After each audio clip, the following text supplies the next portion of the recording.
So this is our March meeting of the Diamond Valley Writers Guild, March 2021. And I'll start the program as I do always, as Lynn always did. Does anybody have anything new to report in terms of selling a book, of starting a book, of ending a book, of reading a book? So is there, yeah, George? Well, I mentioned to a couple of you way before the beginning that I've got Wang story number 6 is now in final formatting to go to the publisher. So that'll be coming out. Conflicted Justice should come out in about a month and a half. All Great right. story. Great. Hey, good. Anybody else? Kathleen? Well, let Karen go first. Go ahead. Okay, Karen, go ahead. I have my Pandemonium and my More for Less books, both up on Amazon and 12 other retailers as an ebook now. All right. Yay. All right, Kathleen, you had something. Yes, the anthology I was working on with 9 other authors is on Amazon and 12 other retailers right now. And we did a launch. We did a interview of all of the authors. I conducted it, and that was a good success. We posted it on YouTube. All right. What's Terrific. the title, Kathleen? What's the Oh, title? I'm sorry. It's called Tolerance, a collection of short stories. It was dedicated to 2020 because of all the intolerance. All right. Terrific. Anybody else? Do I see? Well, I have one about myself. Once the pandemic hit earlier this year, I sold a book called The Carney Way. Turns out, like our last meeting, the very next Monday, a company contacted me on a Western that I had written called Storm Riders. They not only accepted it, they're giving me a contract for a series. Woohoo! Yeah, so that's kind of exciting. Yeah. Yeah. The acquisition editor was very high on it. And the company is called 5 Star, and they've had more Spur Award winners than any other publishing company in the U.S. They're a subsidy of a major, one of the 5, the big ones, which one I can't remember. But yeah, 5 Star, and they publish mainly Westerns and mysteries. And so I'm excited about that. I'll be more excited when it becomes a bestseller and they make it into a fantastic film, and I get a small part in it. Yeah. As long as you're going to dream big, Jim. That's right. That's right. Let's see. Well, Lynn is not here. I was going to ask her to say something about Facebook and all, but she does not seem to be here yet. She is in Sanibel, Fort She's in Myers Florida. area until Okay. Monday. All right, Karen, you have something. I just wanted to say on my 2 books, I'm working on making them into audio books, and I'm really excited about that. So if anybody else is doing that, it would be fun to talk about it together. I did one for audio for myself. I did a short story. It's on audio. You can find it on there. Yeah, I'm not going to do it myself. Yeah. Well, it's. I would never do another one. It was like a 12 or 15 page short story, and it took me 7 hours to record. Oh, wow. So I learned from your mistake. yes. There you go. Okay, well, Michelle, how about membership? Michelle, tell us. Membership, we can always use more members. It is very, very easy to join our guild. You can either go on PayPal and join, and I'll let Joe explain how to do that because that's a financial thing and I have no idea how that works. But you can do that, or you can send a check. I will put in the chat our PO box. It's $20 if you haven't already joined. We'd appreciate it. With the pandemic and with the fact that we're not having live meetings, our membership roster is a little down, and we do have expenses. as any nonprofit organization does, Zoom and website maintenance, and there's a lot of little things that add up over the course of the year. And the way that we fund that and keep these programs coming is people's $20 membership renewal. So if you haven't already, you can either email the Guild and talk to me about it, or just mail in a check for $20 made out to Diamond Valley Writers Guild. I'm very happy to report we do have at this point 45 paid members, which is great. We're down to a little bit more than half of our normal membership pre-pandemic. Usually we ended up with somewhere around between 80 and 90 members is where we had been at for the last maybe 3 or 4 years. So it is impacting our ability to potentially bring programs of value, and I'd love to keep the programs coming. So anyway, let me know if you have any questions. Thank you. Okay, Joe, how can people join?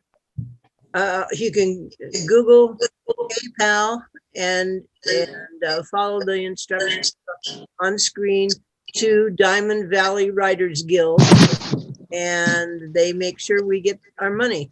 Okay. There's also a link, I believe, on Facebook, isn't there?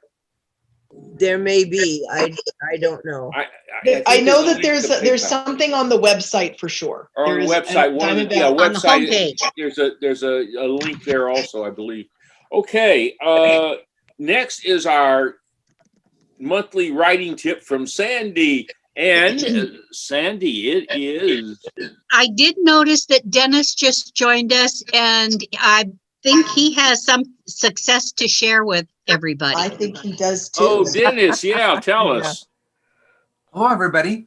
I'll just tell you that recently I was able to sign with an agent, and Sharon Elliott Norris has been in the business for years, and she is a true professional. And actually, one of the benefits is we all got together who were the people she represents, and all of us, and we had a wonderful opportunity to just share, learn about strategies, and hear from her in terms of wisdom about how all of us can be better writers. And so that's been very exciting, and I'm just looking forward to a long relationship with her. And she's going to start marketing my book, but I've also undergone the whole platform building process of website design and gone through that, and remake and branding and all of those things that I'm working on to make sure that I'll drive traffic to my site. So this is very exciting news for me, but I'm also very encouraged for all of you. I just want you to know that there is a possibility of moving from serious hobbyist to professional, and that is a door that opens for you. And sometimes you get to the point where you realize that you move from one level to more professional, and it's just very exciting to have that opportunity. So I'll let other people comment. Okay, thank you, Dennis. I appreciate that. Sandy, Congratulations. Yes, absolutely. Congratulations. That's terrific. And Sandy, back to you. And this morning, I'm sharing with you about using surprise in your writing. And I have taken this from Jane Cleland's book, Mastering Suspense, Structure, and Plot. In 1962, Alfred Hitchcock and Francois Truffaut had days of conversation, and that's supposed to have been the point at which he outlined his famous suspense versus surprise. So he said, now theoretically, this is exactly what Hitchcock did, but I'd have to tell you theoretically, as my sister would say, I wasn't there with a flashlight, so I can't really swear to the veracity of that. Anyway, he says you have a scene where two characters are talking in a cafe and a bomb suddenly goes off under the table. The unexpected action causes the audience to experience surprise. Hitchcock explained it's not unlike a child with a jack-in-a-box for the first time. Your total focus is on that moment. You are absorbed. You don't think of anything else. You don't notice anything else. That's the power of surprise. If you contrast that with this one. You witness a man approaching a cafe where two people are drinking coffee, enjoying a pleasant morning chat. You see the man step behind a column and turn an old-fashioned alarm clock to 1 o'clock. It's taped to a bomb.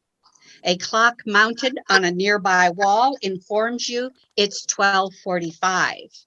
You can watch as the clock ticks down the time period. Now it's 12:49. The people keep chatting. Now it's 12:52. The woman laughs. It's 12:57. They finish their coffee. And now it's 12:59. So how do you, as the reader or the viewer, feel? You're probably holding your breath, or you're waiting for the hero to dash in and save the day.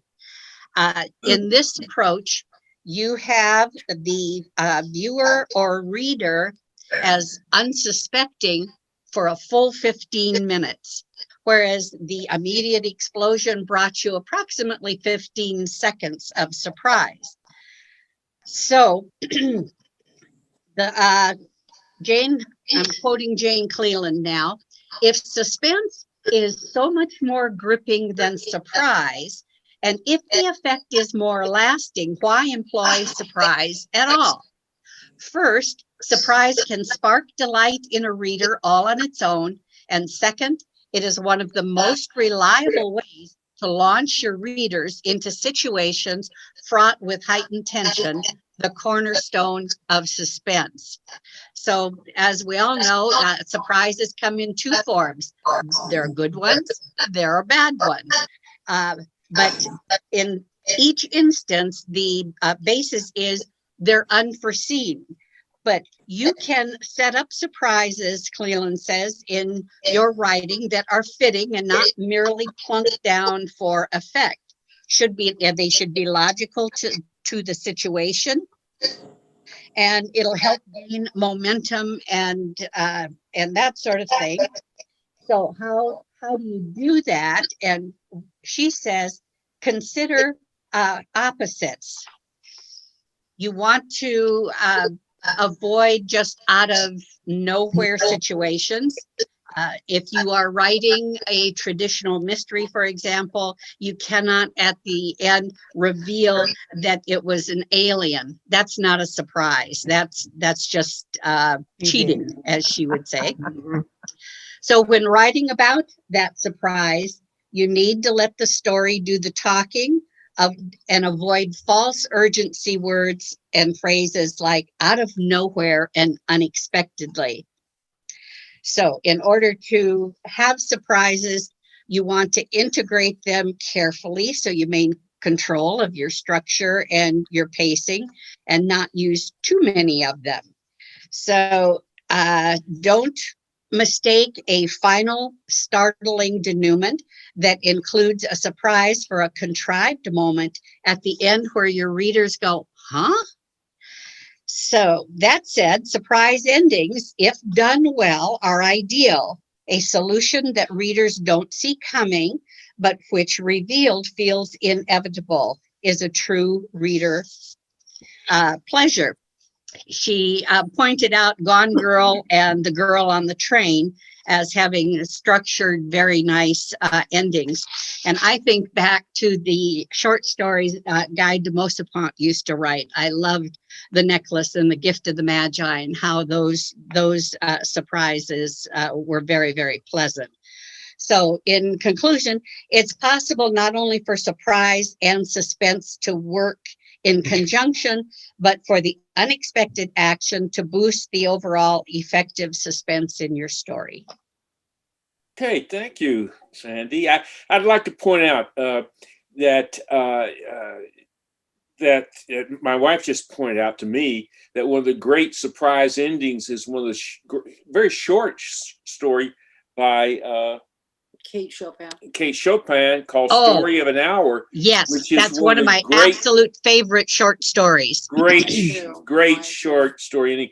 I also like to point out in Hitchcock, if you think about it, isn't one of the great surprise endings of all time Psycho? The first time you see it, and if you know nothing about that movie, the end of that is shocking at the same time. It's absolutely logical. But in some ways, we should have been prepared because whenever he does it, he's dressed like mama. Yes. But that's just one of those great surprise endings that he has. Yeah. And I think that's one of the great ones of all time. Yep, it's all perfectly logical. Mhm. Yes. Okay, Yes. thank you, Sandy. It's a great one. Ellen, you are up with Straight Jackets Magazine. Straight Jackets Yes. Magazine. Okay, the spring issue is coming up. The deadline to submit is April 1st. So you have 4 days, folks. If you have anything you'd like to submit, we'd love to read it. We're also working on the Best of Straight Jackets Magazine. We're meeting once a week and just going through everything. We'll put that aside while we do the magazine. And you can expect to see the magazine mid-April. And I just wanted to share one thing with you. I was listening to an Anne Lamott TED Talk the other day, and I wanted to share this, something she said, especially for those of you who are writing memoir. If people want you to write warmly about them, they should have behaved better. Right. Excellent. I got a kick out of that, and I thought you might too. Okay, that's it. Okay, thank you. I came across a great Toni Morrison quote. She said, if there is a book that you would like to read but hasn't been written, then write it. Mm-hmm. So I thought that was a great quote by Toni Morrison. Okay, now we're going to move on to our speaker, and Joe is going to introduce Kathi, who's been with us before. Joe, it's up to you now.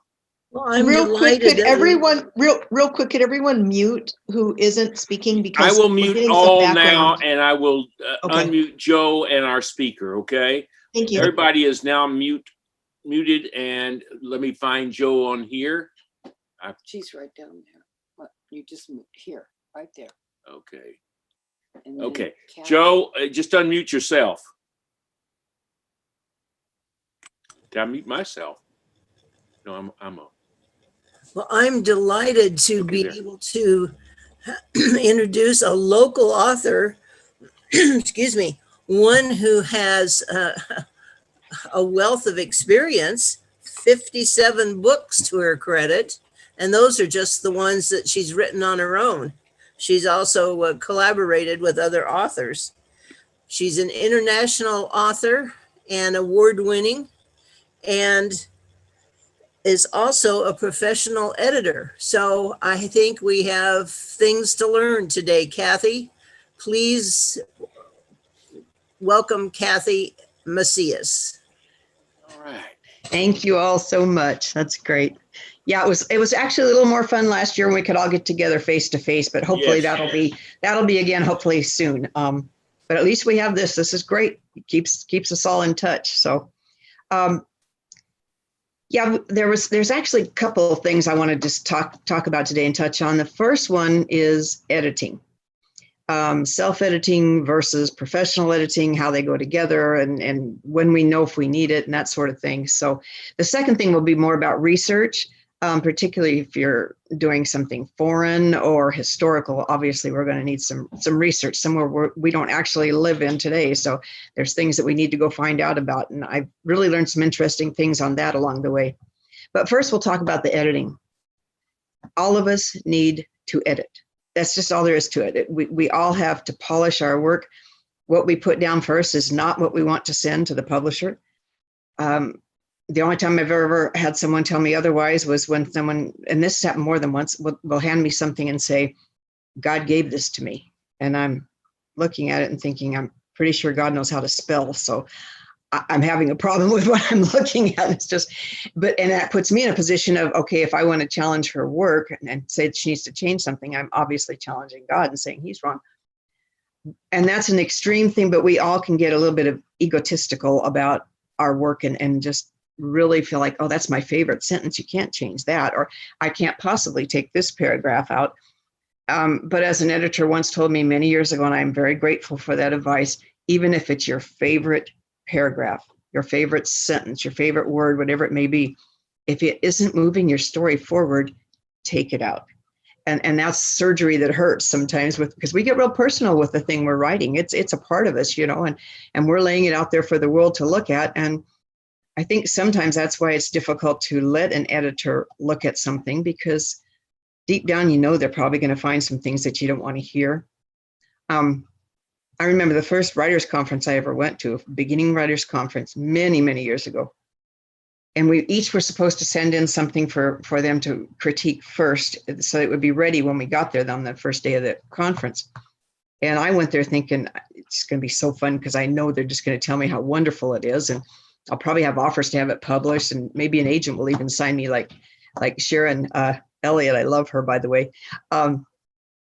Instead, I got there and they handed everything back out, and I looked at it, and it looked like it was bleeding. I mean, it was just, there was red marks everywhere. It was just red. And I thought, how in the world could there possibly be this many corrections? How bad could it possibly be? And as I looked through it, I thought, wow, I need to step back and have enough humility to realize this is going to help me. And it was difficult, but I so appreciated it. And I began to recognize how desperately we all need editing. Some of us tend to edit as we go. You'll write a sentence and then you'll look at it and you'll think, oh no, I need to put a comma here. The spelling's not right, or rearrange the words. Most of us, including me, I use what I call the vomit method. You just let it all out and clean it up later. And for me, that works better because I get kind of in the flow of the creative flow of what I'm doing, and I don't lose my train of thought quite as easily. So that's sort of the way I go. But either way, you're going to need to self-edit before you even consider whether or not you're ready to move to a professional editor. One of the things that is really helpful for me, in addition to going back and doing the immediate cleanup when I've maybe finished the day's work, or I usually do that one day and then go back the next day and fix what I did the day before moving on to the next section. But when I feel like I've really got maybe just a chapter or a good strong scene, or maybe the whole thing, as good as I'm going to get it for a first draft, I will put it aside and just walk away from it for several days, maybe a couple of weeks, because I know I need to go back and read it fresh. And when you've been writing it and rewriting it and looking at it and changing things, you almost know it by heart. And so you're going to read what you think it says and not what it actually says. Whereas if you wait a couple of weeks and then come and look at it, you'll see it fresh, and you'll be wondering what in the world you were thinking when you wrote this, and yet it sounded fine a couple of weeks ago. So I really encourage you to put a little space between yourself and your work when you go in to do that self-edit. And one of the other things that really helps me a lot is to read it aloud, particularly if it's fiction. You don't want your readers having a bumpy ride. You want it to be smooth. And so when you read it out loud, you can kind of hear that. It even helps to record it while you're reading it out loud, and then play it back to yourself. And then you know what the reader's absorbing when they listen or read it. This is really so important in dialogue. People speak in contractions. Let's face it, they just do. We don't speak real formally, and yet a lot of times I'll get something where it calls for informal dialogue, and yet it is formal and stilted, and it just doesn't sound natural. So that's where the reading it out loud really helps. And if you have someone you trust and feel comfortable with to read it to them, that's helpful too. They can tell you, that just doesn't sound right for some reason. So I really find that helpful to me for the natural flow. But also one of the other things, and it can, if it's done right, it's a great thing, is dialects. Maybe I'm working on, of all things, I never thought I'd be doing this right now, but someone asked me to write a cowboy romance novella, which is really strange. We set in 1890 back in Amarillo, Texas. So I'm working on that, and I've got one character, an old guy named Cranky, and he speaks like an old guy would in 1890 in Amarillo, Texas. And I have to really watch, because obviously at the end of a word like talking, speaking, going, laughing, the G is replaced with an apostrophe, because that's how he would say it. And sometimes he'd say y'all and he'd say ain't. Well, and that's great, except then you have to be consistent. I have to go back and check that real close. Did I miss that? Do I have him saying ain't here and then aren't or something over here where it's the same exact case, but I just haven't caught it? So those dialects are really, really important. And I find it to be one of the things that when I edit for other people that I find most often missing is that understanding of how important it is to track that all the way through. They understand that it's important that they have the dialect in there to make the character realistic, but they just haven't gone back and really made sure that it carries through all the way. So that's something that I always look for when I start doing editing for someone. We all need to be, as I mentioned earlier, be honest with ourselves about our talent and our expertise and or lack thereof. When I went to that writers conference, I had zero professional experience. I mean, I'd been writing off and on as a hobby and I enjoyed it, but that's not the same. That was just the beginning of my professional training. And I'm so thankful that I was able to get that. We all need honest input from established professionals, not just our moms, because my mom always loved everything I wrote. She was my greatest fan. No matter what it was, she thought it was great. And here's the hard one, and all you English teachers, forgive me, but an English teacher isn't the best editor, especially for a book. What we all learned from our English teachers, and God bless them, I'm so thankful for it, but what we learned way back, especially way back when I was in school, that's a long time ago, does not apply to book publishing here in the United States today. It just doesn't work. There's one hard and fast rule that I can't drum into you hard enough. If you are going to write a book to be published in the United States, if that's your primary goal, I'm not saying exclusive. If it goes worldwide, that's great. But it has one rule that never changes, and that's all periods, all commas, always, without exception, go inside the closing, why can I say the word? Quotation mark. Inside the closing quotation mark. And I just get that constantly with it outside, and I'll mention it and I'll say, yeah, but I saw that on Jeopardy, on one of their clues, it was outside. Well, they aren't publishing a book, and that's a very different thing. If you are serious about book publishing, you need to every year be picking up the most current edition of the Chicago Manual of Style. You can buy it anywhere online, Amazon, anywhere you want to go, any bookstore. If they're one of the few brick and mortar stores that are still available around here. The Chicago Manual of Style comes out, I believe, in the fall of each year. And the reason it comes out so often is because they're always changing the rules. I wish they didn't. I don't always like it or agree with it, and it drives me crazy sometimes, but there's no other way to know it except to buy the most recent one. Now, true, when you publish with an editor, a traditional editor, they will have an in-house editor that will go through, a traditional publisher, I'm sorry. They'll have an editor who's going to go through your material, and they know all about the Chicago Manual of Style. That's their job. But how much better an impression do you make if you send your manuscript in showing that you already know that too? They feel like they're dealing with a professional then. It might be a small thing. It doesn't change the actual writing style or how good the story is, but it does make a difference in impression. So I can't stress that hard enough. Now, if you're not really looking at doing books, if you're looking at magazine articles, newspaper articles, that sort of thing, you'll want to have the AP style book. It too comes out every year. I keep both because you never know which you might be working with, and it is slightly different. And in fact, every magazine and every newspaper has certain in-house styles that are somewhat different from the AP. But as long as you have your AP or your Chicago book on hand and can look at it, you go with, if you don't know what that particular publisher wants specifically, go with what the book says, and they'll know that you did your homework. So that's really part of self-editing. You need to know those things. There's an old Hebrew proverb that if you're walking down the street and someone comes up and calls you a jackass, you ignore them. But if a whole lot of people keep walking by and they're all telling you you're a jackass, perhaps it's time to buy a saddle. Now, I mentioned that because when you give your work out to people to read and you're looking, whether it's for beta readers, editors, whatever it is, you're going to get a bazillion different opinions back. You can't change your work for every single opinion that comes in. But if several are saying something similar, maybe you really do need to sit down and look at that. And I caution you with that because you will always get at least one person who comes up with something that's going to, it's out of left field. And if you think, wow, they really know what they're talking about, maybe I do need to drastically change this. You could drastically change it and then have everybody else come back and say, oh, I don't like this. I like the first one. And there you are.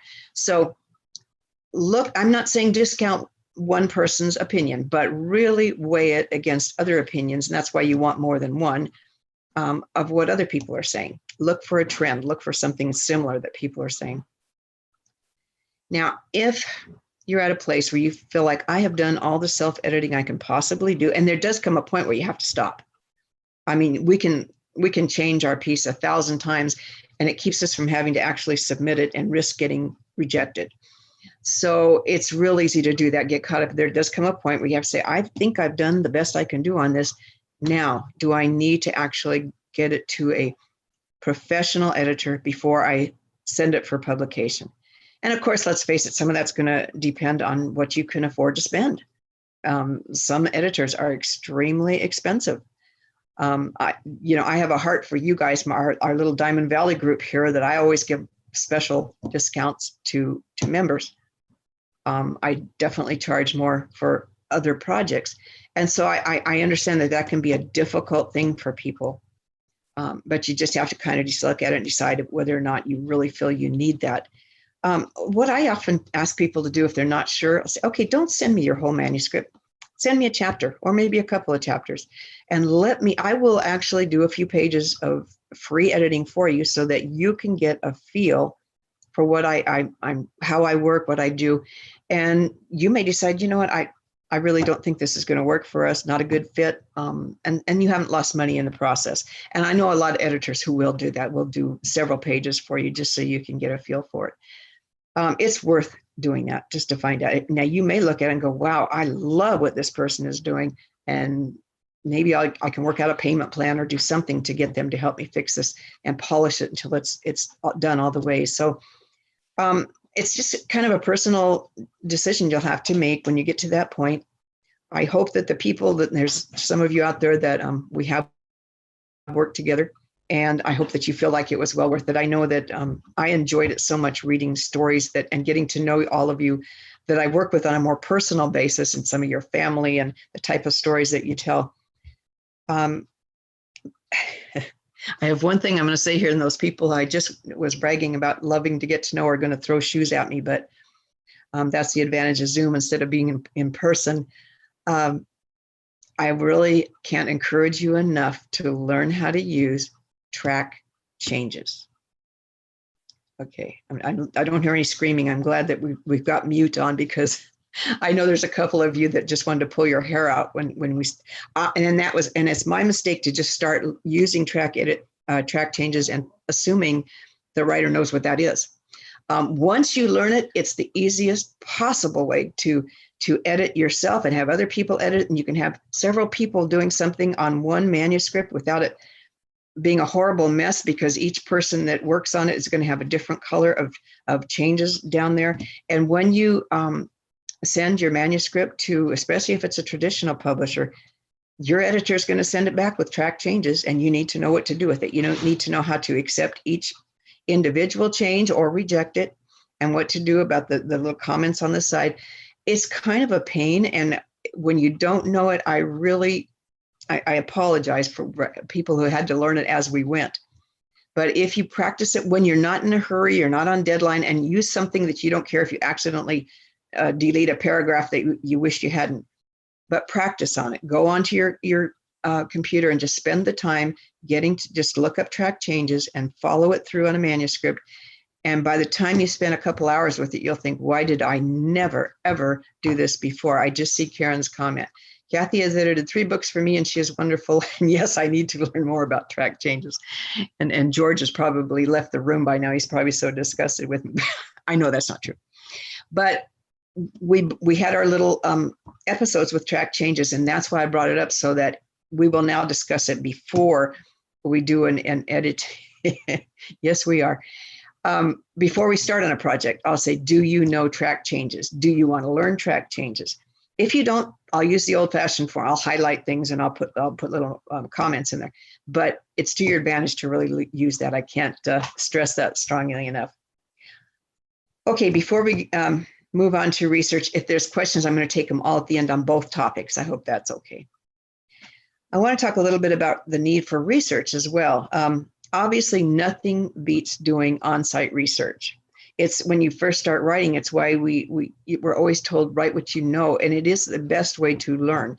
I would never want to start my first book in another country I've never been to and have no chance of going there, or in a historical time that I wasn't alive. So I think my first novel was written centered in Ventura, California, where I was born and raised, and it was in the current time.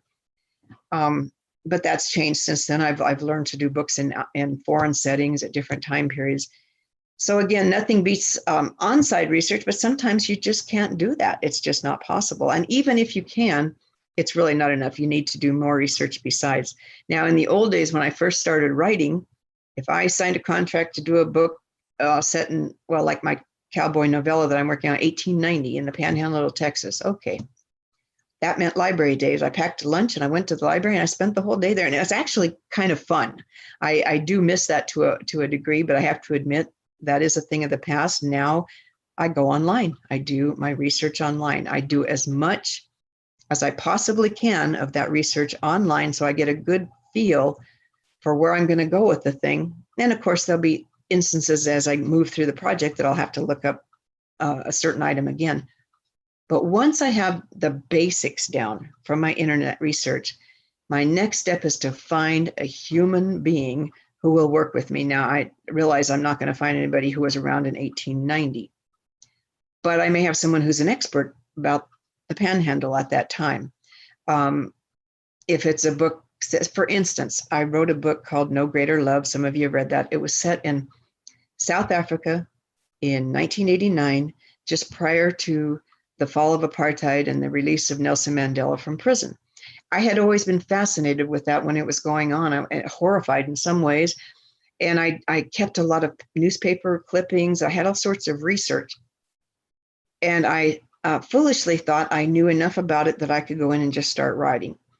And so I did. But in the interim, as I was working on the manuscript, I met through social networking a man who lived there, who had lived there for many, many years. He was a pastor of a large church there. But during the time where my story was set, he was an ambulance driver. Now that's going to be some real firsthand information. And he graciously agreed to, at no charge, other than an acknowledgement in the book, to go through it with me and look for things that would make it more realistic. And so I'd draft a chapter, I'd email it to him, he'd go through it, he'd send it back, and I'd read his suggestions and changes. And it worked really, really well. I got so much invaluable information. For instance, I opened the book in January of 1989.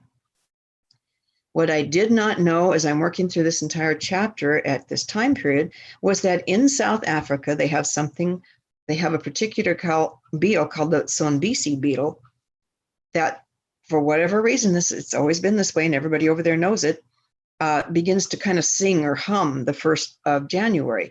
And this continues throughout the month until about the end of the month, and it stops. They aren't sure why, but what they have noticed is if the sound ever stops, they become so used to it that if the sound actually stops for a few minutes, they all stop and look around and think, what's going on? Because it's usually something is happening. And so here I was writing an entire chapter in South Africa in January when I should have had the Sonbisi beetle singing, and I had heard nothing about them. For some reason in my research, did not come across them. That was invaluable to me, to get that written into my opening chapter, because otherwise people who have been there or who live there would read that and say, she's never set foot in this place. No matter how carefully I tried to set the geographical setting, they would know I hadn't been there. Another thing that happened in that same book, I had an interracial romance going on, a 16-year-old Black woman and the Afrikaner rancher's son, who was white. And when they were just beginning to talk with one another, she would look at him. I would have her looking at him. And he wrote back and said that would not happen. She would not have lifted her eyes to look at him, not at least not in the early parts of their relationship, just would not have done it. It was absolutely forbidden. So these were the realistic things that I could not have learned. Maybe I could have if I'd have kept doing online research and come across it, but it was so much more helpful to get it from a human being. I had another book called Red Ink that was set in China in modern days. And I did a lot of research on that. But again, it was a person who had lived there for so many years, was back in the States right now, but went back and forth quite often, who helped me tremendously work through that chapter by chapter of that book. And in fact, some of the comments I got afterwards was how realistic it was and how obvious it was that I had spent many years there. I have never set foot there. So I really give credit to those people who worked with me on that research. It was so helpful. I did another series on human trafficking, about which I knew absolutely zero when I started. It was my publisher who called me and said, would you consider doing a fiction series on the topic of human trafficking with children? And to be perfectly honest, I was horrified. I thought, no, why would I want to do that? That sounds awful. She said, just please consider it, pray about it, think about it, do some research, get back to me, let me know what you think. So I did just that, started thinking and praying and calling and talking with people. And I got a hold of an investigative reporter who worked with a newspaper near the border. And he said, oh, I'd be more than happy to work with you. I'd love to read it, because he said, this is just absolutely awful what goes on down here with these children. He said, when I started researching, and he was an older guy, he said, I have researched some of the most awful topics you can ever imagine, but nothing equaled this. He said, I was down at the border interviewing one of the agents. And as we were talking, there was one of the agents had been acting as an undercover contact. And this man came over across the border, bringing a child to be sold. Well, because of the undercover work, they anticipated this and they caught him at the border. That child he was going to sell was 18 months old. To be sold into prostitution at 18 months old. That man said, I just hit the ground weeping. He said, I couldn't stand it. He said, yes, they saved this baby. All I could think about was how many did they not save? How many have gotten by? And that's when he kind of went on a crusade and began to write about this. So he was a huge help to me, not only in writing the series, but in convincing me that, yes, I did need to move forward with this. Anything we could do to get this out for people to understand how horrible it is, how widespread it is, and what things we can individually do to try to stop it. It was worth it. And it was a dark series. It was hard for me to write. There were times I had to just get up and walk away from my laptop and just go outside and get some sunshine, because it was just horrible. And there were times I just wanted to quit. And then I think, if it's that hard for me to write, what about these poor children who are living through it? So this man helped me so much to get this done. And I can't tell you how invaluable his help was. I've worked with law enforcement, with medical people. And I have yet to find anyone, as long as they were physically able and had the time, who would say, no, I won't help you. They were all happy to do so. No one ever asked for payment. A couple of them, as I mentioned, wanted to get mentioned in acknowledgements. And of course, I would want to do that anyway. So that kind of help was just absolutely huge. And if you can find someone in the legal field, that's really helpful too. Because sometimes if you're doing a topic that's controversial, such as whether it's human trafficking or whatever it may be, you want to make sure you stay in the legal guidelines. I pushed the guidelines sometimes, but I stayed inside. And so for that reason, I'm really encouraging you to consider going to as many people as you can find. And I found that that pastor, I don't know if I mentioned this, on a social media network. So the people are there, they're readily available for the most part. And if you're having trouble finding somebody, talk to somebody, and you talk to your group, your writers group, about it. I'll bet somebody has actually contacted.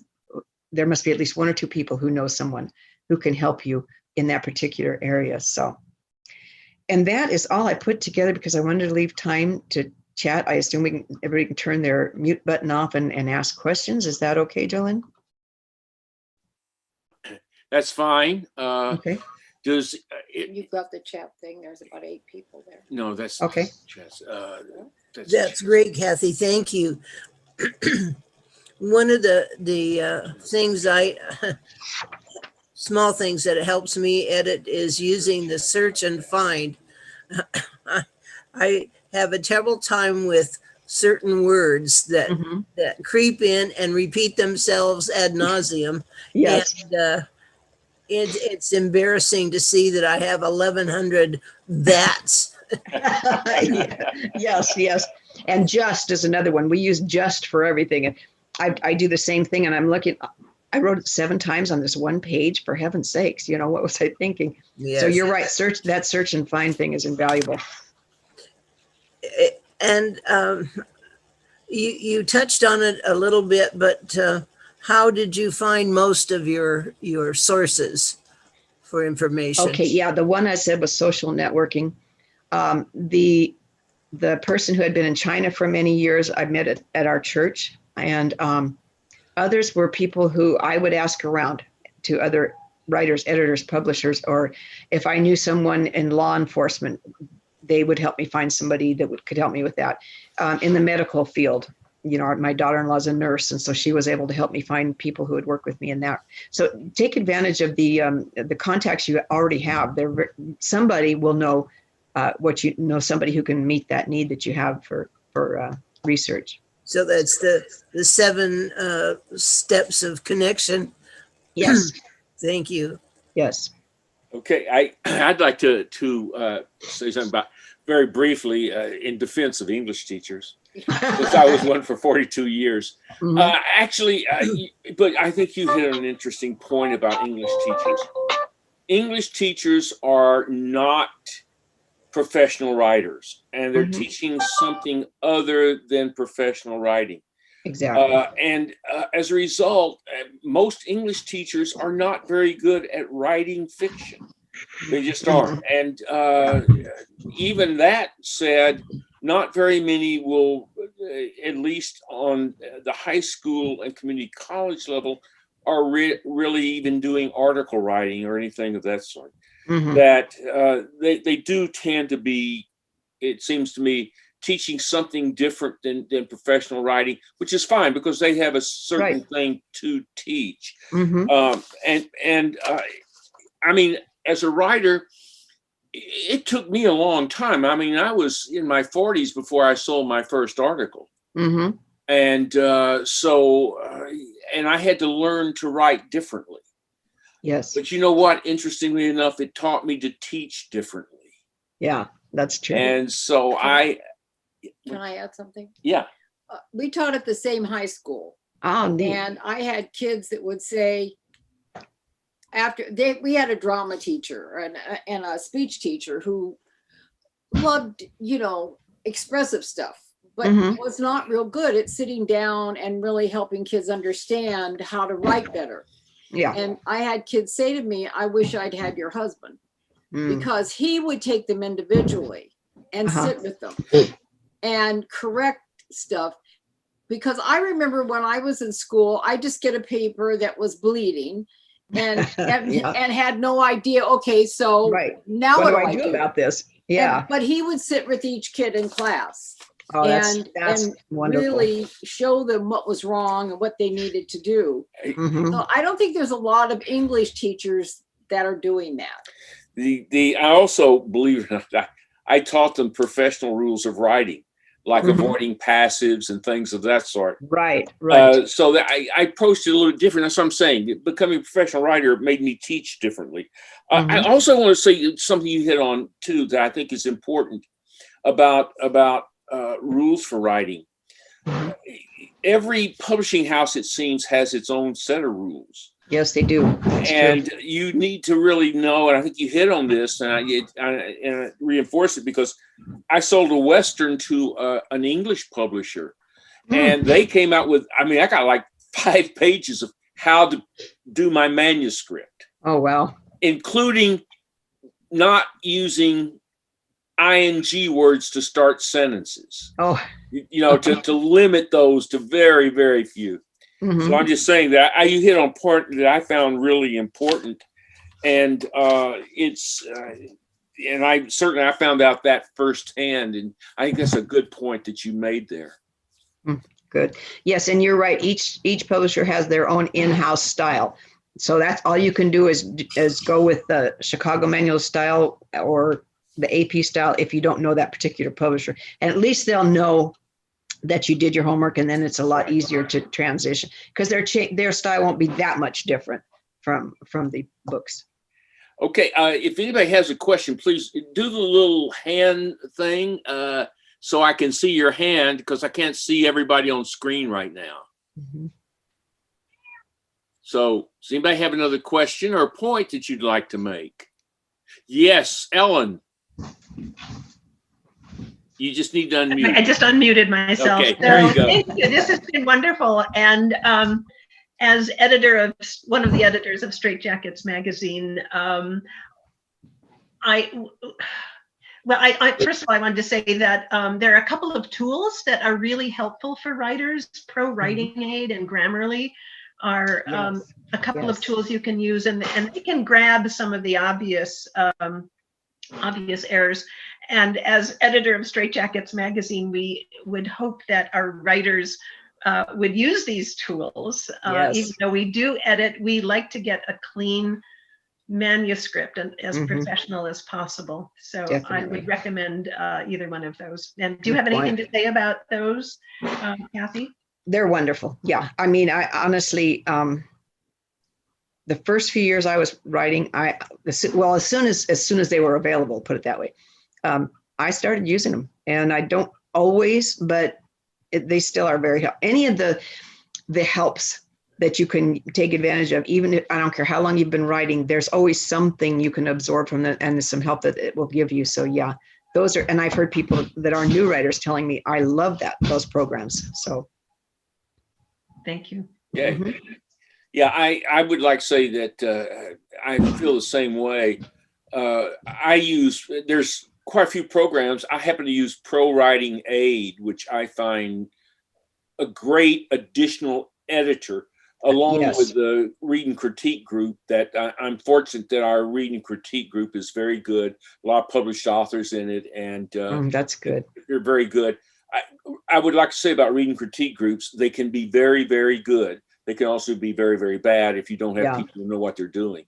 True. But if you have a reading critique that people really know what they're doing and have been a success at it, I think they can be very, very valuable. You're right. George has something he wants to say. Hi, George. Yeah, I just wanted to make a comment on Kathy's coverage of research. And one thing that didn't get brought up, I use Google Maps and Google Earth because most of my stuff is centered in San Francisco. So I can go into San Francisco and go down to a specific address and move all the way down onto the street, and I know exactly what that street looks like. That is in so some true. cases, I can go inside of a building, like a restaurant, and I know what it looks like inside. I can see the menu and use all that, and it's as authentic as if I'd been right there. So that is a great tool. I'm writing that down because I had forgotten. You're right. That's a great way to go.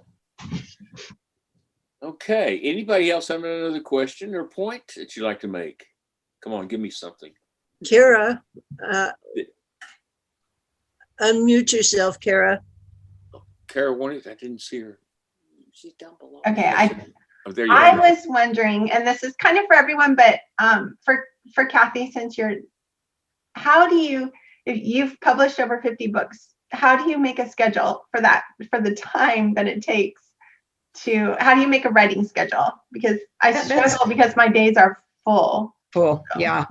Well, and a lot of it depends too. I mean, if you're writing full time, obviously you have the luxury of spending a lot more time writing. If you have actually another type of job or even a life apart from writing, you still I'm retired supposedly, and I keep finding myself still almost as busy as I ever was. I do write fast because I've long since given up I don't believe in writer's block. I have a block of wood that says writer's block on it. And if I get stuck, I just turn it over and keep going, because you have to treat it like any job. You can't wait for the muse to whisper. If you're serious about writing, you can say, you know what, I'm not turning this thing off today until I've written 1,000 words or 3,000 words or whatever it might be. If it's start small, 500 words, but do it today. I don't know. Some of us are morning people. Some of us are evening people. I'm morning. By 3 or 4 or 5 in the afternoon, my brain's gone. I'm done for the day. So, but I know other people are the other way around. They just can't do anything when they start, and they do better at night. So really the schedule is up to you, but be honest and then keep yourself honest. Just seriously, short of a national emergency or, a personal emergency, do set those goals for yourself. There was a time for a while when I was writing 4 books a year, 4 novels, and they were all books that needed research. And so of course I do write fast, and that helped, but there were some long days. Now, newspaper writing, which is something I did for a while, really taught me to write on time and on focus. Kept me, no matter what was going on around you, you're still writing. You have to do it now. And people tell me, what inspires you to write? I said, deadlines, because if you don't meet your deadline, you don't get paid, so it's one of the best inspirations there is. And I know there's times that it just comes really easily and you're just flowing, and other times when you're struggling. But when you're having those days of struggling, you can't get started, write something, write anything. Even if you have to throw it away later, it will get you going and get you started writing. Okay. My block of wood says writer's block on one side, and on the other side it says discipline. I love it. Yes, that's true. Yeah, I would like to just add that my first 2 books I wrote were nonfiction, and I had contracts on both of them. And I was teaching high school and community college at the same time. Oh, wow. Mm. And I forced myself every morning to get up at 5 o'clock. Mm-hmm. I wrote from 5 to 6. Then I got ready for school. And I That's did good. it every single school day. I did it that way. It was hard. Sure. But that's how I got started writing my first 2 books. And my wife would tell you, I mean, alarm would go off and I'd get up and I would work for that hour, and that'd be it. Good. I think you're right, Kathi. I think the real thing, or Joe said it, the idea is discipline, and you have to find that time and you make it. Yeah. And like I said, it's different for everybody when that time is, but we have to carve it out. If we don't do that, it will always just be a fun hobby, and there's nothing wrong with a fun hobby. But if we want to be professional, we want to get recognized as such and get published, you got to put in that discipline. It's hard work. It is really hard work. And, there's times that I know I need to sit down and write, and all of a sudden I'll think maybe I should go mop the floor. I don't like to mop the floor, but all of a sudden it sounds preferable to writing those 5,000 words. So you just have to drag yourself sometimes by the hair of the head and sit yourself. I have what I practice the Bic writing method, but in chair. Do not get up and go do something else. Stay in that chair and write something. And it's, I guess that's just the discipline of the whole thing, is just saying, okay, I'm here. I'm a professional. I'm going to do this job. If I sold shoes for a living, I couldn't wait until I felt like I was in the mood to do that. I would have to sell shoes when I'm supposed to sell shoes. So I think that's really the message, is the discipline, and you have to take yourself seriously if you want someone else to take you seriously. So I do have a question. A point. Hemingway wrote 500 words a day in the morning, and that was his limit. Do you have a limit of words that you tend to write in a day? I mean, you mentioned several limits, but I'm just wondering if you have a personal limit. I have written as many as 7,000 or 8,000 in a day, and it was horrible. My brain was scrambled when I finished, but I had to for a specific deadline. Normally, what I'm normally writing, especially when I was doing the 3 books a day or a year or 4 books a year, it was more like 4,000 or 5,000 a day. But I'm much more comfortable with 2,000 or 3,000. That's a comfortable amount for me to write every day. Okay.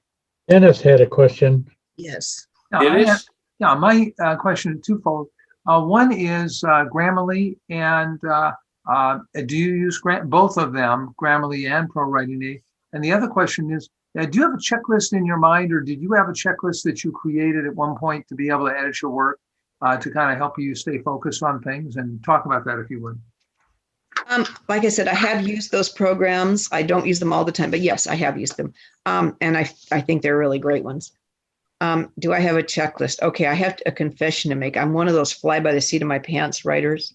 Even though I have a train of thought writing book where I mapped everything out, and that's how I teach other people, kind of those do as I say, not what I do. But I do have those things that I go back to. And if you have my train of thought writing method book, I know a couple of you do, that outlines it. Yeah, thank you. That outlines it. And those are things that I would go back and check. I think the biggest thing for me is that space of time when I'm done writing until I'm ready to go back and start self-editing.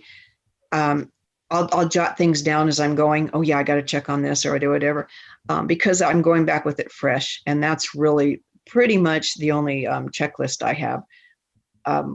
Now there are some things, obviously, if I get ready to send a manuscript off to, well, actually I don't go through the publisher, I go through my agent. And I hope you heard me mention that Sharon's wonderful. You got a great agent there. I love Sharon.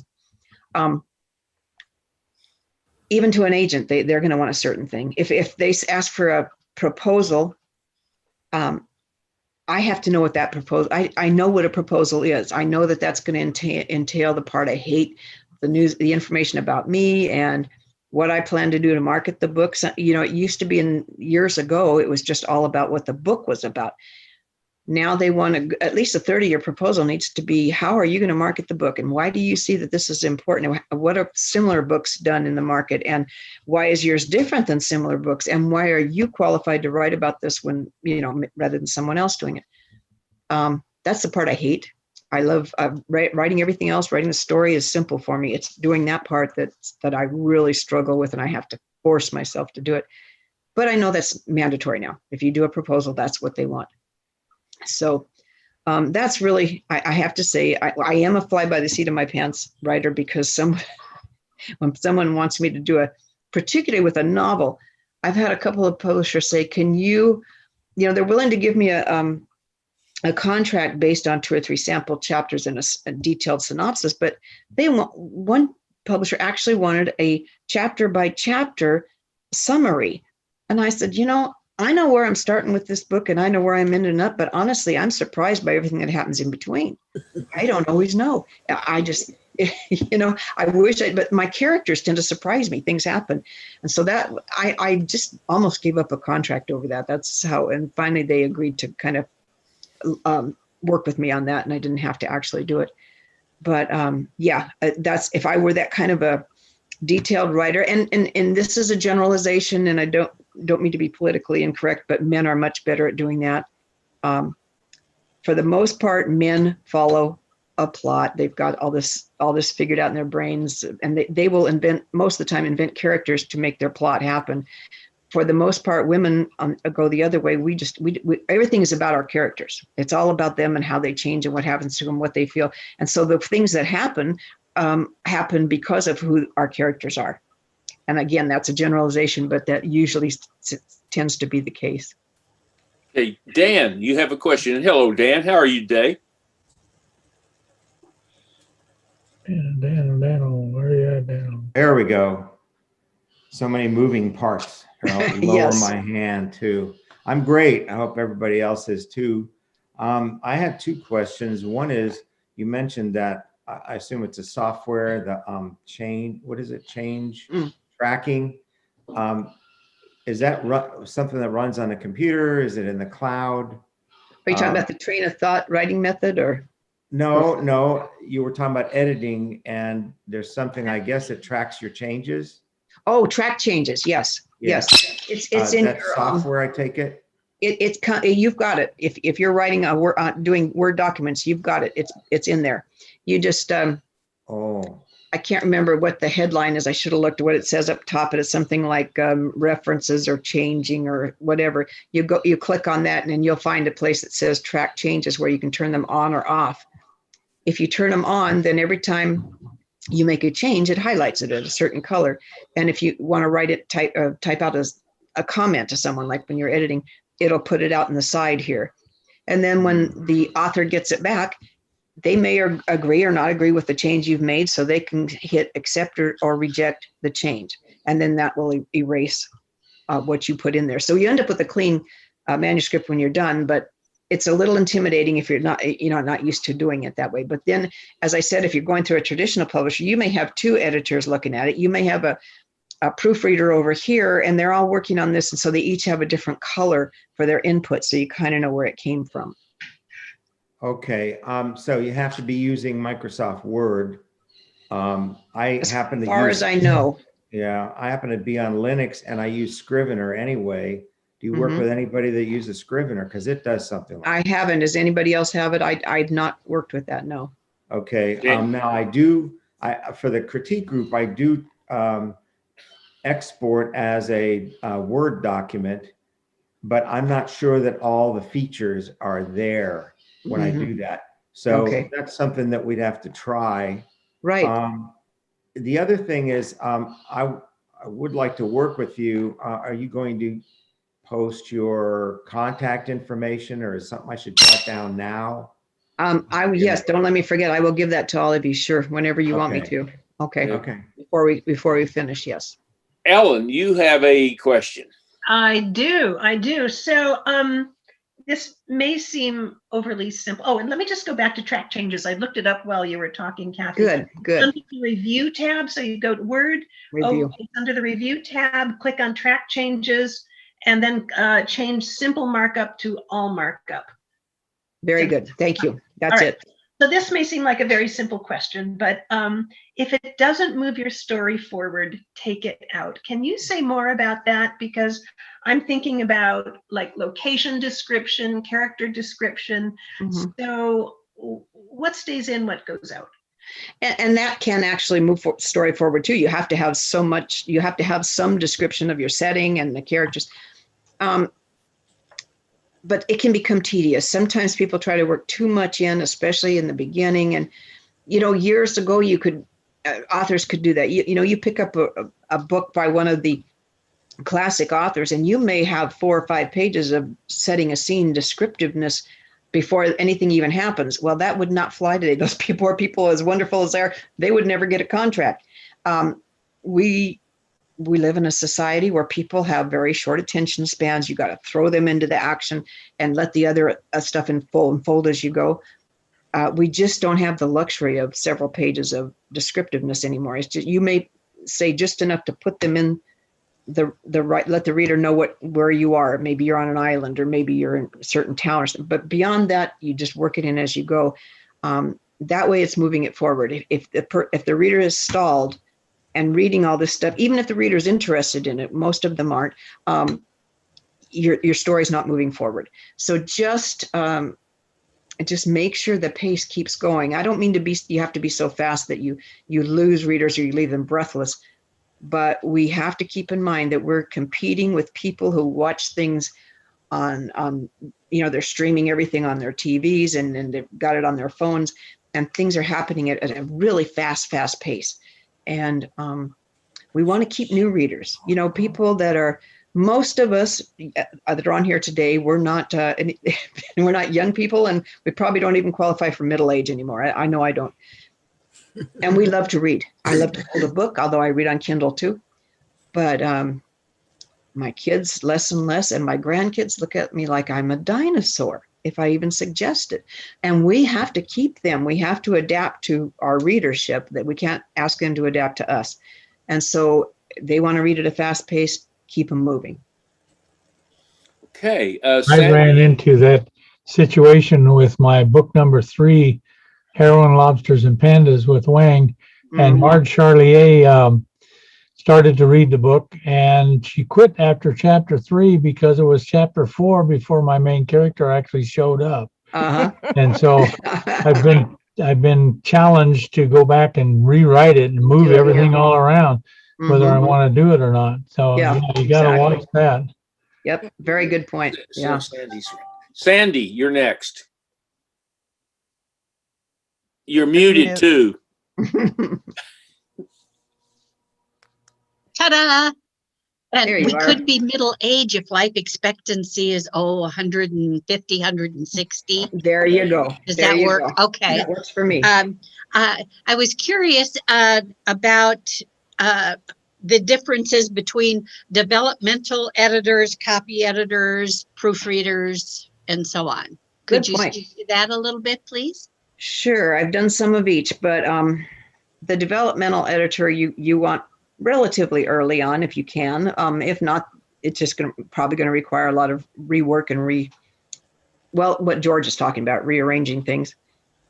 As a developmental editor, you're reading through to see if there's any holes in it, if it's logical, the progression, anything that you might see that isn't going to work, and it probably is going to require some rewriting. The line editor is more looking for whether or not the things that we talked about, is the dialogue authentic to who's speaking? Can we make that change? Are we missing certain things here or there? Anything you can do to better polish and improve it. And then the proofreader is looking for punctuation, spelling, that sort of thing. So all levels are important, and you probably need all three at some point. But sometimes you just have to evaluate which you need the worst, or the most, I should say. Okay, Mary, you're next. Hi, yeah, I really perked up when you mentioned the thing about human trafficking, because I'm working with a woman, I'm ghostwriting a book by a woman who was trafficked herself at a very young age, and she was still turning tricks in Honolulu at the age of 50. Talk about middle age. Wow. Yeah, so I might reach out to you later about, because some of the things I get stuck on is, okay, I'll put something in there that sounds like me and not her. Luckily, I have a great critiquer to bust me on that stuff. Right. But I don't want to have, and one of the big themes is post-traumatic stress. Yes. Right. That's huge. So making it entertaining for people to read, but you don't want to give them secondhand trauma. So the way, because that's such a heavy subject. So I might ask you later about that. But I also wanted to mention one quick thing about since we're talking on track changes, and Daniel mentioned he used Linux. I like to use Google Docs because it's free and online. It's great for collaborating, which I do a lot of. And that has a feature where you can edit, you can share with someone, and they can edit or suggest changes, and then you can say, okay, a bit like the. Oh, good. I wasn't aware of that. That's great. Yeah, and Google Docs has come a long way since it first came out, in terms of spell checking, grammar, and all that stuff. Like, it didn't even used to have a table of contents, but it's gotten so much better. Even the dictation, like I can talk, and it's, before you have to use dragon speech and all that, but I could do 5,000 words with just talking, and it's gotten so much better. That's my little plug for using Google Docs. But I'm like you, I'll use more than one. Like, if I want to really double check, I'm going to use Word. I'll copy and paste. But for collaborating, it's but when you put your information into the chat later, whatever, I especially like to know your recommendations for. You said it was a fiction project, but it was like a series of books, because that's amazing that they did that fiction. Yeah, I turned it into a fiction series. Yeah. Excuse me. Okay, I want to check that out. Thank you. I think my husband's getting ready to go out to the golf course. That's him there. That's funny. All right. I have. Oh yeah. Okay. Karen, you have a question you want to? Well, am I? Mary, I'm sorry. Mary, were you finished? I'm sorry. Mary, were you finished? Okay, good. All right. Okay. Okay, Karen. One of the things that Kathi had to bring to my attention several times was short sentences, and yet you talk about the young people wanting to do things quickly, and I had always thought I learned that you should mix it up, long sentences, short sentences, mix it up. But then the other day I read just a couple of pages from a book where the guy has 80 books out, and it was just like short sentence, short sentence, short sentence. Wow. And I wondered about that. And so could you speak to that for a moment? Yeah, sure. And in fact, what you said about the alternating, that's what I really want to see people do. When you write nothing but short sentences, particularly for like a couple of paragraphs, your reader may not know why, but they're irritated by that time. And we purposely do that. If, say, you're introducing a character and you don't really want to say, hey, this is a bad guy, but you want your reader to kind of suspect something's about this guy isn't quite right. You introduce him with nothing but short sentences, and from that moment on, they don't trust him. It's really an amazing thing. But yes, you want to alternate. You don't want too many long sentences, but you don't want to hit them with bullets either. You don't want to be machine gunning them with short sentences. So you can give them a couple, and then you do a compound sentence or something to make it flow. Those of you who are poets at heart will have no problem with that, because you'll listen to it, you'll read it out loud, and you'll know, oh, I need 2 more beats in that sentence. But for other people, just trust me when I tell you, alternate them. Never more than 3 short sentences in a row. That's pushing it, maybe 2. But then do something a little longer in between, so it isn't a bumpy ride. I come back to that, I know it, but the Train of Thought book talks about that. Don't give your reader a bumpy ride. So hope Okay, that and I have one other question. Is it possible to teach someone when to use that and when not to use that? Well, The let's word say, that, I mean. yeah, I know, I hate that word. In fact, I guess I should say, if you figure that out, let me know. Okay. I still struggle with it. I try to leave it out. My standard is, if I read the sentence and it makes sense without that, leave it out. If you and it doesn't make sense, or it's maybe not, at least not clear, and there's more than, it's a bit ambiguous because of it, put it in. And that's because so many publishers don't want you to use it anymore if you can avoid it. And so I try really hard to avoid it where possible. But there are times that if you don't put it in, or rewrite the sentence entirely to a different way, you're leaving your reader not quite clear on what you just said. Okay. So. That's I have one other quick question here too.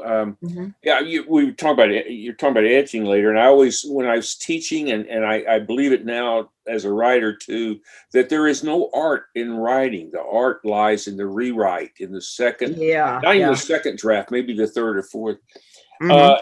When you write your 2,000, let's say you write 2,000 words in a day. When you get around to editing those 2,000 words, how many of those words remain? Just on average. Almost all of them. Maybe because I've written for so long that it's usually pretty clean, but it hasn't always been that way. And there were times in the early days, I probably threw out at least half of what I wrote, at least half, sometimes more, which is okay, because at least you got something out of it. You know, like I said, you're writing something, and especially in those days when you're struggling to spit anything out, maybe you won't keep it all.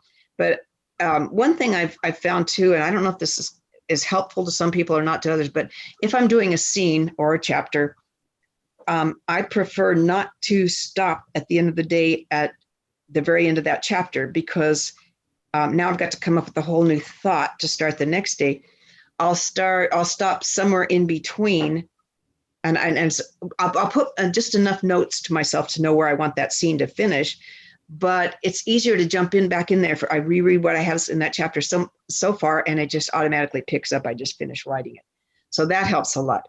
But yeah, right now, if I wrote 2,000 words in the day and went back the next day and looked at it, I would keep probably at least 1,900 of them. Wow. I write 1,000 words, and I usually keep about maybe 700. Well, that's still good. That's still a good percentage. Well, but I tend to overwrite a lot, and I think that it's so much easier to overwrite than underwrite and then have to add. Yeah, absolutely. Absolutely. Yes, I agree. Okay, do I have any more questions? No. Yes. Oh, wow, Dan. I'm sorry, Dan. Yes, Dan. Yeah, you didn't see my electronic hand. There it is. I do see it now. Yeah, I got rid of it.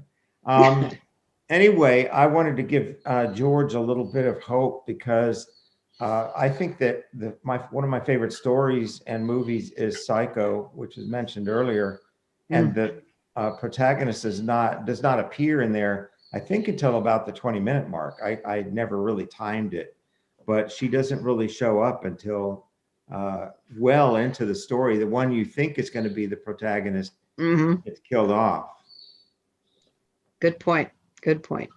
So, and I want to compliment Kathy. I want to compliment Kathy on her refrigerator too. That is fascinating. Into those places, and everywhere we go, I pick up yeah. a And magnet. also, I share your love of bread too. I can't leave mine on the counter though because I eat it slowly, so I freeze Yep. some.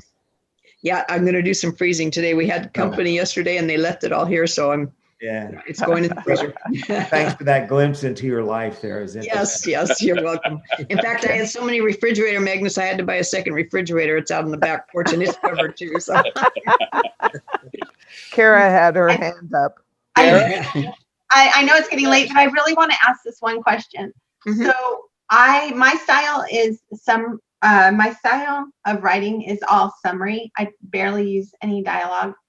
And should I just stick with what comes naturally to me, or should I work on developing scenes? You know, it all depends if you want to be published or not. I'll be honest. No, too much summary will get you kicked out of the competition right away. I'll tell you the best thing you can do. Mhm. Take an acting class. Oh my goodness. Learn to throw yourself into another person's personality. If you don't want to do it, if you're too bashful to do it yourself, that's okay. But take the class and learn, do it when you're at home by yourself. But it's so important. In fact, that's one of the things that helped me the most with collaborative writing, ghostwriting, putting myself in somebody else's skin, and becoming that person. So because you want to improve what they're saying, you want to make it sound good, but you want it to be them. As I remember, one of my great editing mentors told me one time, he said, when you're editing or writing for someone else, ghostwriting, whatever, if your shadow is overshadowing the work, you're standing too close, back up.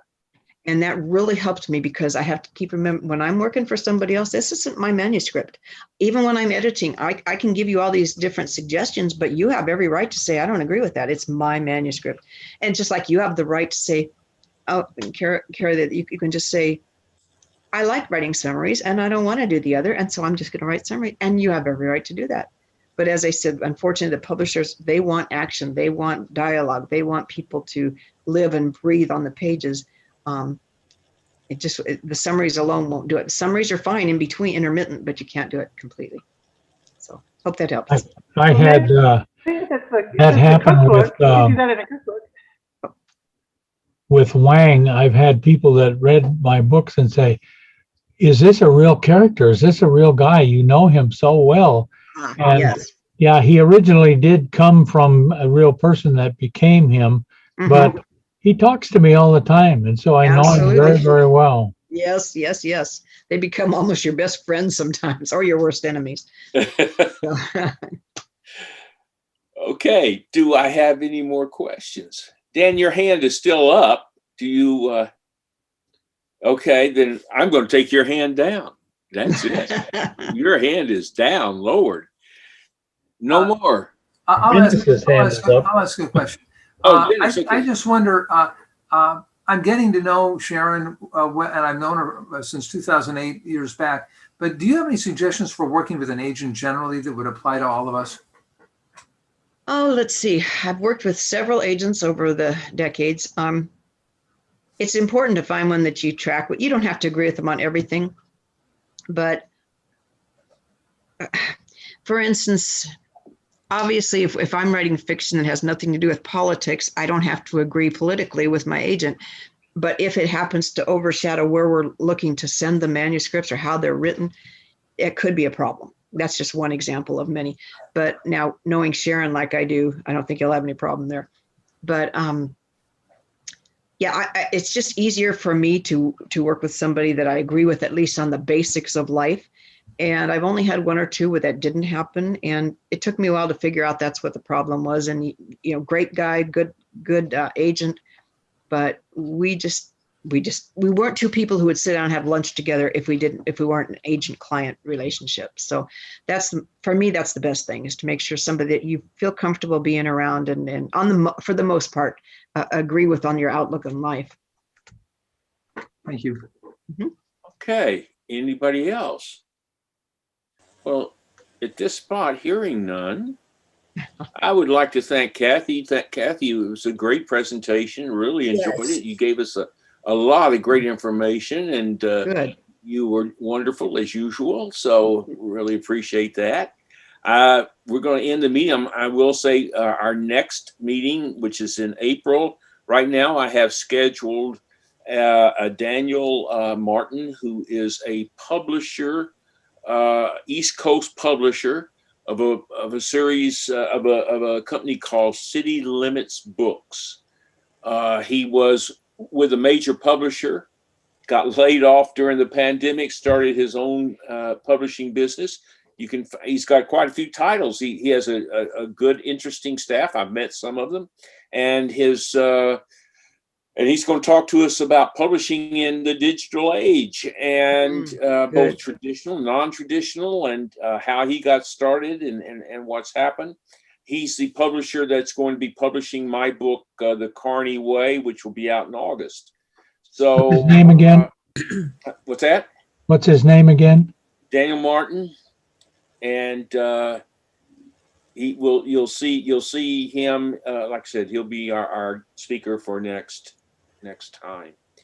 Well, everybody, it's been wonderful, and I want to be sure to give the contact information before we turn off. I see all these notes. Yeah, go right ahead. Okay. Go to my website. It's KATHI and then MACIAS.com, KathyMacias.com. You'll see a tab that says contact. You can email me from there. That's the easiest way. So it's KATHIMACIAS.com. All right, everybody got that? Thank you so much, Kathy. Really appreciate you. You're very welcome. Absolutely. Terrific again. Thank So you. with that, we'll say goodbye, everybody, and we will see you in April. Okay. Bye-bye. Bye, everybody.